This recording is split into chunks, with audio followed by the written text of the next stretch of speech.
வணக்கம் நண்பர்களே, இது தமிழ் நண்பன் சர்க்கட் சேனல். இப்போ நான் பார்க்க போகிறது மெட்ராஸ் ஹைகோர்ட் சம்மந்தமான ஒரு சில தகவல் தான். என்ன அப்படின்னு பார்த்தீங்கன்னா, இப்போ மெட்ராஸ் ஹைகோர்ட்டில் செகண்ட் செலெக்ஷன் லிஸ்ட்டு அப்படின்றது, அதாவது சிவிக்கு கூப்பிட்ற செகண்ட் லிஸ்ட்டு அப்படின்றது வருமா அப்படின்னு கேள்வி கேட்டிருந்தீங்க.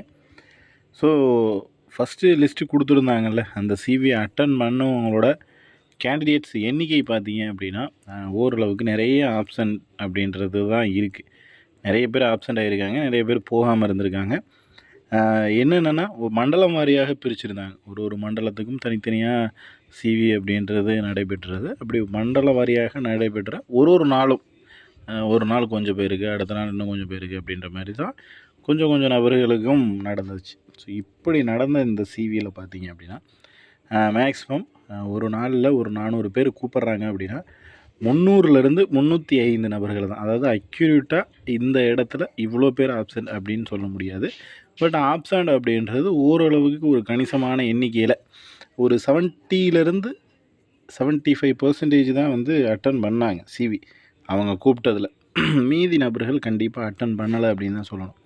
ஸோ அதுக்கான ரீசன் என்னென்னு பார்த்தீங்கன்னா, குரூப் 4 தேர்வுலையோ அல்லது பெய்லீஃப்லேயோ இல்லை வேறு தேர்வுகளில் போகிறது, ப்ளஸ் வேறு ஏதாவது தேர்வுகள் எக்ஸாம்ஸ் எழுதி அவங்களால அட்டன் பண்ண முடியாத சூழ்நிலையில் அமைகிறது.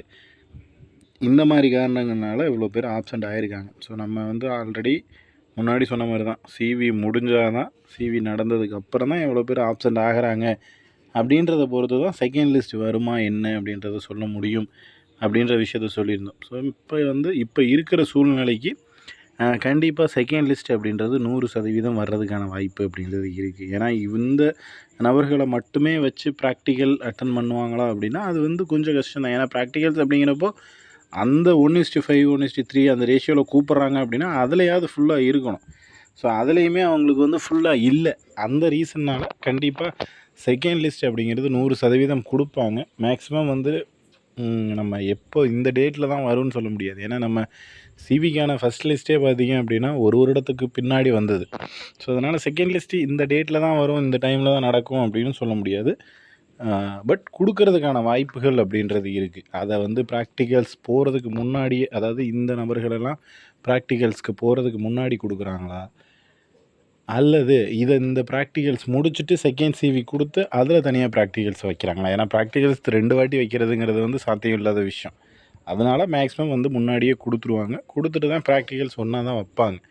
ஸோ அதையும் வந்து வெயிட் பண்ணி தான் பார்க்கணும். ஏன்னா கோர்ட்டு ரெக்ரூட்மெண்ட் போர்டு என்ன நடைமுறை இது பண்ணுறாங்களோ அதை வந்து ஃபுல் அண்ட் ஃபுல் ஃபாலோ பண்ணுவாங்க. அதனால் அதை நம்ம வெயிட் பண்ணி தான் பார்க்கணும், என்ன மாதிரி கொடுக்குறாங்க அப்படின்றத.